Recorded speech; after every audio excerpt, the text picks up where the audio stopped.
রাম দেখে বলে, তাই হনুমান বলো তোমার কি চাই? বলে, আমি যা চাইবো তুমি তাই দেবে, বলো ভেবে। বলে, আপত্তি কিছু নেই। বলে, তুমি যখন কৃষ্ণ হবে তখন কৃষ্ণ অঙ্গে আমাকে রাম রূপ দেখাইবে।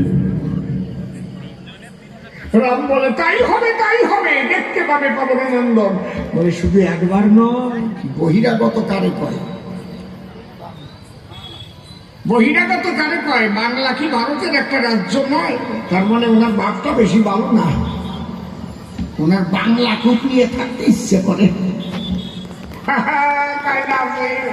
বাংলার রাজধানী কোন জায়গায়? রাজ্যের, এই যে ভারতের সব রাজ্যের রাজধানী কোন জায়গায়? কি দিল্লি না? কি কন? আমি বলি সভা করে ভারতবর্ষ ফেডারেল স্ট্রাকচারে চলে। বিভিন্ন রাজ্য হলে সবার কিন্তু একখানাই সংবিধান। সেই সংবিধান সবাইকে মেনে চলতে হয়, কথা মিথ্যা নয়। তাহলে ভারতকে বহিরাগত, রামকে বহিরাগত বললে কেন? যদি আমি সঠিক কথা বলি দাঁড়ায় সভ্যসভা করি, ইসলাম বহিরাগত। ঠিক বললাম না? ঠিক বললাম। খ্রিস্টান ধর্ম বহিরাগত। কে কি রে বাবা? উনি আমাকে রাম এই কয় বহিরাগত। মসজিদে মাইরি আমি কি বা কব? তার রাম তো সনাতন ধর্মের একটা অবতার।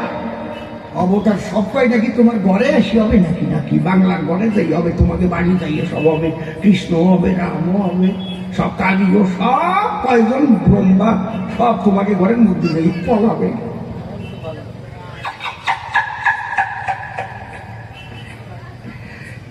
কি খবরে ভাই? ওদের তো বোধ বরাদ্দ নেই। প্রথম ছিল নারায়ণ, বিষ্ণু ছিল যার নামকরণ। সেই এক বিষ্ণু চতুরাংশে জন্ম নিয়েছিল সূর্য বংশে রাম, লক্ষ্মণ, ভরত, শত্রুঘ্ন। সেই রামই আবার কৃষ্ণ হলো, আর সেই কৃষ্ণই গৌর হয়ে নদী এলো। তাহলে বহিরাগত কেন বলো? আবার সেই গৌর হরিচাঁদ হয়ে ওরা কান্দিতে অবতীর্ণ হয়েছিল। প্রেমানন্দে হরি হরি হরি বলো। কয় কি রে মশাই? কয় রাম বলে বহিরাগত। শুনেছেন মমিনাল বাবু? মাথা বলি কেশব বাবু আসে নাই। কি বলবো আপনাদের কাছে? আমার ছোট্ট একটা ঘটনা মনে পড়ে গেছে। LIC কেশব, LIC ওনার বাড়ি একবার আইছিলাম না, আমি গান গেয়ে গেছি অনেকদিন আগে। হ্যাঁ, এই জায়গা গানের পরে উনি তো প্রথম ফোন করে। ওরা দায়িত্ব দিয়েছিলেন ওনার পরে, কারণ ওনার বাড়িতে একবার আইছিলাম, চেনা জানা আছে। এখন তো সবার সাথে চেনা জানা হয়ে গেছে। এখন হয়েছে চেনা চিনি, বুঝেছি কেনা কোন রসের চিনি। হরি বলো। রাম রাবণে যখন যুদ্ধ হলো, মেঘনাথের সঙ্গে রাম লক্ষ্মণ যুদ্ধ করেছিল। মেঘনাথ মেঘের আড়াল থেকে বসে শোনেন গেলি লোকে, নাক পাশে রাম লক্ষ্মণকে বন্দি করে ফেলল। মানে সাপ দিয়ে পেঁচাইয়ে এমন পেঁচাইছে, নড়াচড় কাটাটাই। আজকে ফেসবুকে দেখতেছিলাম একটা ছাগল সাপ পেঁচাইছে, ওর নড়তে পারছে না। তখন আমার ওই যুদ্ধের কথা মনে পড়েছিল। রাম লক্ষ্মণকে তো এইভাবে পেঁচাইছিল, এ তো একটা সাপে পেঁচাইছে, আরো যে কত সাপ ছাড়িয়েছে। রামচন্দ্র ভাবে তাই এখন তো আর রেহাই নাই। কি করে নাগপাশে মুক্তি পায়? গরুরকে করিল স্মরণ, গরুর এসে দিল দর্শন। প্রণাম জানিয়ে বলে, হে মালিক সাহেব, কি জন্য ডাকলে মোরে? বলে রাম রঘুবরে বড় ব্যথা পায়। আমি বলি তব পাশে বন্দি আমরা দুভাই নাগ পাশে। গরুর বলে, চিন্তা করো না, ও সব সাপ আমি খেয়ে ফেলতে চাই। আপনাদের আছে জানা, গরুর সাপ পেলে খপা খপ গেলে গরুরের কাছে সাপ বাসে না, ঠিক তো নাকি? সমস্ত সর্প গরুর করিল ভক্ষণ, ডেকে বলে তখন রাম রাজি বলোচন, যে কার্য গরুর তুমি করিলে সাধন, তোমাকে একটা বর দিতে আছে কিঞ্চন। বলে রাম, রঘুবর তোমায় আমি দেব বর, কি বর চাহ বলো আমারই সদন। গরুর বলে কথা লও, যদি মোরে বর দাও, অন্য কিছু নাহিয়া কিঞ্চন, এই বর তুমি দেবে, এর পরের অবতারে যে রূপ ধরে যাবে সেই রূপ আমাকে করাও দর্শন। রামচন্দ্র করে মানা, ওটা দেখতে চেয়েও না, ওই দূরে আছে পবনানন্দন, ও যদি দেখে ফেলে ওর পা থেকে চুল পর্যন্ত উঠবে জ্বলিয়ে। অন্য বর চাও না এখন।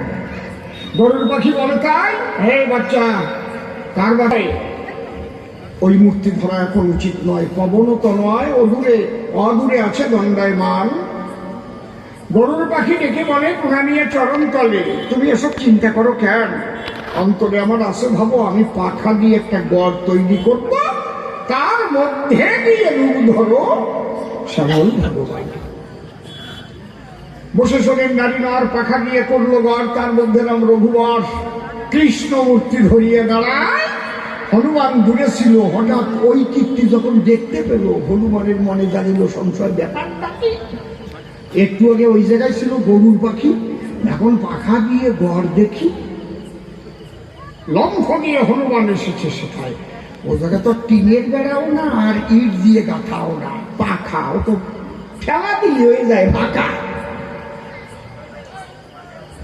যেই হনুমান পাখায় হাত দিয়েছে, ফাঁকা হয়ে গেছে, চেয়ে দেখে তাই ভিতরে আমার রামচন্দ্র নাই, নূতন একটা রূপ দেখা যাচ্ছে। গর্জন করিয়ে তখন পবনানন্দন অমনি ডাকি বলে, গরুর পাখি কোথায় আমার রাম রাজি বলেছ? যেই পবনত নয় ভীষণ গর্জন দেয়, গরুর পাখি পেয়ে ভয় ঝাপটা মেরে করল পলায়ন।